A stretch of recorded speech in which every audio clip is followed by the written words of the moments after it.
Assalamualaikum warahmatullahi wabarakatuh. Jamaah yang dirahmati Allah, alhamdulillah, syukur kita panjatkan kepada Allah Rabb semesta alam.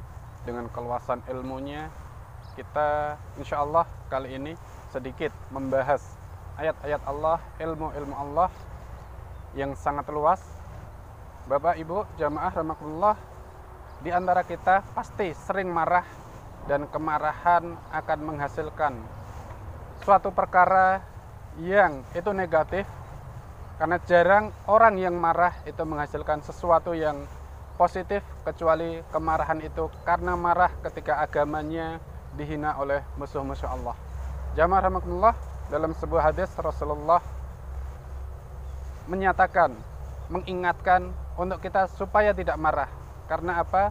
Dengan kita tidak marah, maka Allah akan membalas dengan surga. La tahdab walakal jannah. Janganlah engkau marah, maka bagimu surga. Jamaah rahimakumullah, iblis laknatullah, dilaknat oleh Allah, salah satunya adalah karena marah atas keputusan Allah yang menetapkan Adam alaihissalam menjadi khalifah. Dia harus bersujud kepada Adam, maka iblis tidak terima dan marah hingga timbul kesombongan. Sombongan iblis itu berawal dari kemarahan atas keputusan Allah. Begitu juga manusia yang melakukan pembunuhan pertama kali, itu pun karena marah di saat Allah memerintahkan untuk menikah yang tidak sesuai dengan keinginannya, maka kemarahan pun timbul. Dan di era ini begitu banyak kemarahan-kemarahan yang menghasilkan kerusakan. Entah marah pada sesama, marah pada lingkungan, marah pada pemimpin, bahkan marah kepada anak sekalipun. Lalu bagaimana ketika kita dalam kondisi marah? Apa yang harus kita lakukan supaya kemarahan itu tidak menjadikan sesuatu yang negatif? Ada beberapa tips yang bisa kita lakukan, yaitu manajemen marah. Ketika kita marah, kita harus memanajemennya supaya kemarahan itu tidak menghasilkan sesuatu yang buruk. Yang pertama, ketika kita marah, kita diminta untuk berta'awud, berzikir. Karena kemarahan, ketika seseorang marah, maka setan akan mudah masuk, merasuki kita, sehingga kita akan mudah berbuat kemaksiatan, akan mudah berbuat zalim. Ketika kita marah pada orang, tapi kita tidak berta'awud, bisa saja setan akan merasuk pada diri kita, hingga kita berani, sanggup untuk memukulnya, untuk membunuhnya sekalipun. Maka yang pertama adalah ta'awud. Karena ketika kita berta'awud, mengucapkan ta'awud, berzikir ta'awud, maka setan akan berlari dari kita, sehingga kemarahan itu akan mereda. Andaikan ketika sudah berta'awud juga belum reda marah kita, maka kita diminta untuk merubah posisi kita. Ketika marah kita dalam posisi berdiri, kita diminta untuk duduk. Kenapa? Karena posisi berdiri kita akan mudah untuk bergerak. Ketika kita marah pada seseorang, kita masih posisi berdiri, kita akan mudah untuk berlari memukulnya. Kita akan mudah untuk mendatanginya, untuk menyakitinya. Maka kita diminta untuk merubah kondisi kita, posisi kita, yaitu dengan duduk. Karena dengan duduk akan lebih memperlambat gerak kita, supaya tidak menyakiti orang lain.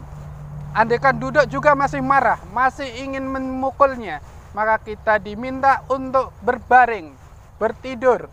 Karena akan sangat sulit juga ketika tertidur kita ingin memukul. Maka harus bangun lagi, harus lari lagi. Tapi kalau sudah tidur akan sulit. Andaikan tidur juga masih sangat marah, maka oleh Rasulullah kita dianjurkan untuk berdiri, mengambil air wudhu. Karena kemarahan itu dari setan, setan itu dari api, maka pendinginnya adalah air. Maka kita diminta untuk mendinginkan marah kita dengan berwudu. Tetapi andaikan dengan berwudu juga masih ada rasa marah, masih ada rasa jengkel dalam diri kita, kita diminta untuk menegakkan sholat.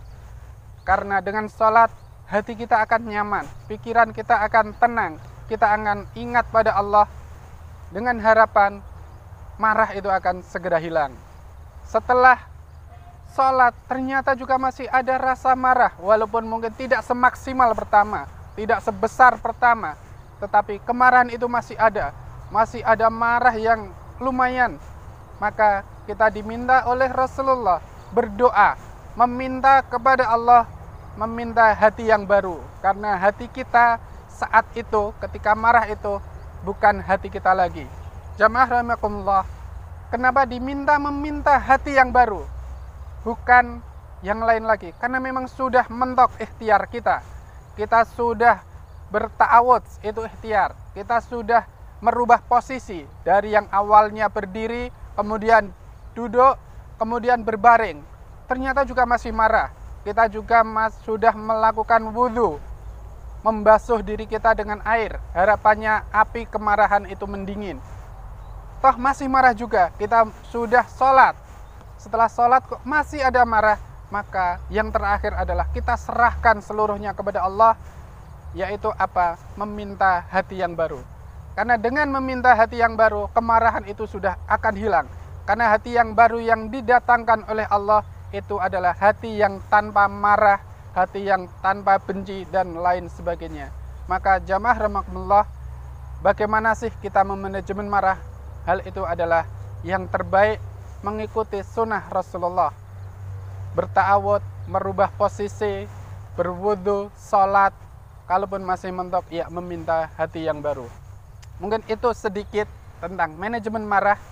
Insya Allah kita lanjutkan bagaimana ketika kita marah, apa yang harus kita lakukan, apa yang harus kita ucapkan, terlebih ketika kita marah karena perilaku anak-anak kita, sehingga di masa depan anak kita tidak mendapatkan efek yang buruk dari kemarahan kita. Insya Allah bersambung di edisi berikutnya. Assalamualaikum warahmatullahi wabarakatuh.